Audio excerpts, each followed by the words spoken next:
Hello again, my name's John. I'm a retired cook from the northeast of England in the UK, and welcome to my latest video recipe. And in this one I'll show you how to make these amazing and delicious easy little pork pies. All you need is a few basic ingredients and a simple muffin tray. And if you don't use pork products, you can replace the meat with ground beef, chicken or turkey. And once again, I'll be making my very easy and popular hot water crust pastry for this recipe. You can view the ingredients list and full written method for this recipe on the recipe page on the channel's website. I'll leave a link in the description under the video, or you can click on the eye icon top right of the screen to take you directly to the recipe page. I'd also like to thank my Patreon, PayPal and Super Thanks supporters for their very kind help in producing these tutorial videos. I'll be giving you all a name splash and shout out a little later in the video. Okay, let's get on with today's recipe. I'll start the recipe by making the hot water crust pastry. Put the water in a small pan and bring it to a simmer. Now add the salt to the flour and mix it in. This hot water crust pastry has got to be the easiest and tastiest pastry you can make. Add the butter and lard to the hot water and stir until it melts. And like I said earlier, instead of using lard, which is a pork product, you can use a solid vegetable fat instead.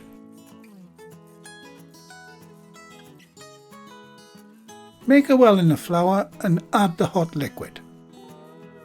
Using my trusty wooden spoon handle, I'll bring it all together.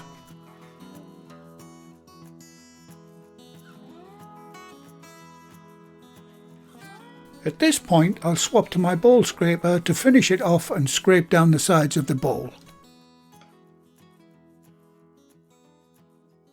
Now tip the dough out onto the bench and fold it together until you have a smooth ball. Try not to overmix at this stage. Using your bench scraper, cut the pastry into 2 equal pieces. Individually wrap in cling film or plastic bags and place them in the fridge for at least 2 hours before you can actually use it, as it's way too soft to use at the moment. And to do my bit for the planet, I'm using this biodegradable cling film. Right, that's mine done. And if you're making this pastry the day before, take it out of the fridge an hour before you start the recipe, and that'll make it a bit more pliable. On to making the filling. In the bowl I've got 500 grams, that's 18 ounces of minced or ground pork with a 15% fat content. But like I said earlier, if you don't use pork products, use another meat instead. Time to add the herbs and spices, and the first one is 1 teaspoon of dried sage. Second is a half teaspoon of mace. If you can't get it, just leave it out. Also in this dish is a half teaspoon of dried thyme. Now a half teaspoon of salt and a 1/4 teaspoon of ground white pepper.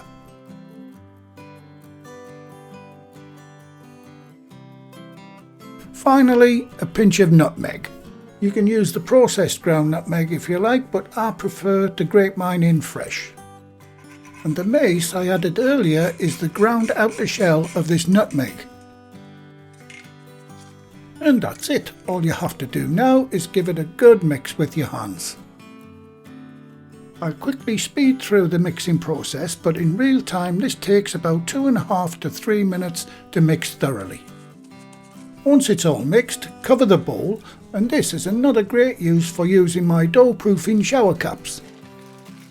Now get that into the fridge until we're ready to use it. Now, lots of viewers have mentioned in the comments that they're having great trouble rolling pastry out evenly, but this special high quality stainless steel rolling pin is the answer. The rolling pin allows you to roll the dough out to a precise thickness, perfectly and consistently. It has different size spaces on each end, varying from thick to very thin, so it's virtually impossible to get it wrong. I'm so impressed with these pins that I've added them to the website shop. And like the caption says, this is ideal for novices or professional bakers alike. And for these pies I'm using the 1/8 or 3mm spacer. Sprinkle a little flour on the bench. Place your now chilled dough onto the floured surface. If your dough is still a little hard from the fridge, just squeeze and manipulate it for a couple of moments until it's soft enough to roll. And now sprinkle a little flour on the pastry. To get the right size for the base of the pies, you'll need something in the region of 12 centimetres, that's 5 inches in diameter, to fit a standard size muffin tray. And all I have to do now is keep rolling until the fitted spacer hits the bench. It's impossible to go too far. Absolutely brilliant product. Right, once you reach the required thickness, start cutting out the circles for the bases of the pies.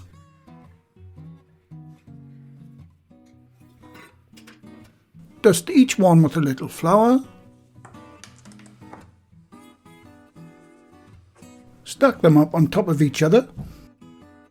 And for this recipe you'll need 8 bases.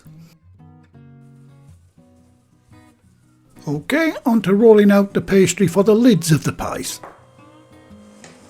To get the right size for the lids of the pies, you'll need something in the region of 6 centimetres, that's 2.5 inches in diameter, to fit a standard size muffin tray. And I'm going to use this ordinary cookie cutter, which just happens to be the right size. Once all your circles are cut and stacked up, keep a small piece of the pastry, and this is for pushing the pastry down into the corners of the muffin cups. Any pastry that you have left can be rewrapped and stored in your freezer for your next batch. Right, I've had a bit of a clean up and now I'll divide the meat into 8 equal pieces. And if you've stuck to the exact measurements, each meatball should be around 63 grams, that's 2.2 ounces each. Now of course you can guess these measurements like some wild primitive, or you can do it properly using digital scales. Right, that's everything ready. Now it's time to put these beautiful pies together. OK, I've greased each muffin cup with lard, but you can of course use butter, oil or solid vegetable fat too. I'll start by lining the cups with the base pastries and filling them with the meat. I'll show you how to do one and I'll do the rest off camera. Line your pastry up in the centre and gently push it down into the tin. Use your little piece of pastry to force it down into the corners of the cup. This pastry is very forgiving. You can mould and shape it quite easily. If you do manage to tear a hole in it, just repair it by using a little bit of water and a pastry patch. Once you're happy with it, place your meat in and press it down. Traditionally, the meat is thrown into the pastry to expel the air. I think I need a bit more practice at that. Right, I'll complete the other 7 and I'll be back to put the lids on. Before going any further, preheat your oven to 170 degrees Celsius, that's 340 Fahrenheit, or gas mark 3. Time to make up the egg wash. Put your egg in a container and give it a good mix with your mini egg whisk.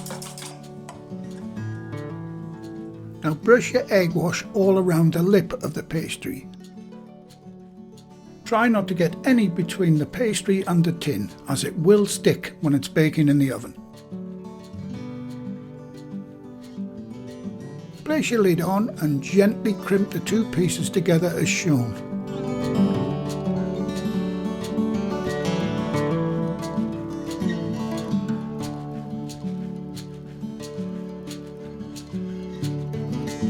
And to make sure they don't come apart in the oven, roll the tops of the pastry over like this.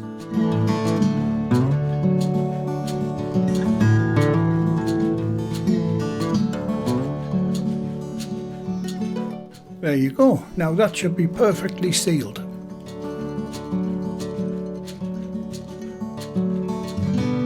Grab a thin bladed knife and cut 2 vent holes in the middle of the pastry. OK, I'll do the other 7 and I'll see you in a moment. And that's it, all the lids are on. All you got to do now is to egg wash them all. Once again, try not to get any egg wash between the pastry and the tin.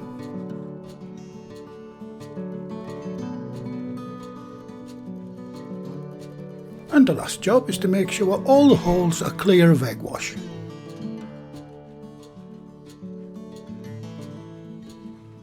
Now get these beauties into the preheated oven.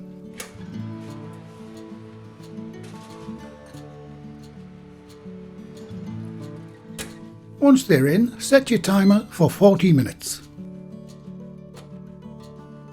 And while those are baking, I hope you don't mind if I give my 4 recipe books a bit of a plug. The books have lots of our favourite recipes from our work kitchens in them. And also book 4 in this series is totally dedicated to bread recipes. And by popular demand, the skeleton style oven gloves are now available too. Just click on the eye icon top right of your screen and that'll take you to the website shop where all of these items are available now. Okay, time's up on the baking. And they look and smell absolutely amazing. So I'll get them out and let them sit on a wire rack for 5 minutes before getting them out of the tins. Right, they've been sitting for 5 minutes and it's time to get them out of the tins. The bottoms of the pies will not be stuck. And if the tops are, get a thin bladed knife and gently cut around any burnt bits where the juices have leaked out at the top of the pastry. Okay, that's them all out. Now I'll give them another 5 minutes and when I come back I'll have a little taste. Right, time to see what they're like on the inside. They are still a little hot, but the longer you let them cool, the crispier the pastry will get. But, as always, I just can't wait, and neither will you. Now these pies are fantastic hot, but in my opinion better when they're cold, with lots of brown sauce. And also, these pies are wonderful for cold buffets and picnics. And here we go. And they are absolutely delicious. I really hope you try these guys. In my house they get a huge thumbs up from everyone. And as promised at the beginning of the video, here is the latest list of my Patreon, PayPal and Super Thank You button supporters.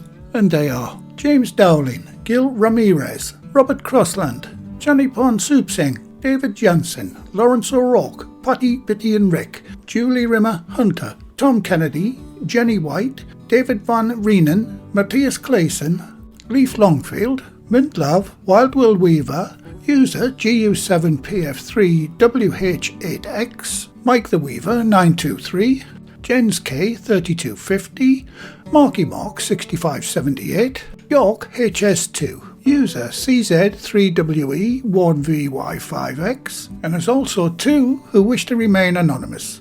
Thanks very much guys, I really do appreciate all that you do in supporting the channel. Well, thank you again for watching. Please like, share, comment and subscribe by hitting the circle above. If you do subscribe, activate the bell icon next to the subscribe button on my channel page. And by doing that, you'll be automatically notified every time I upload a new video. And in the meantime, here's a few of my other videos and playlists that you may want to watch. So, until the next time, be safe in your kitchen and bye for now.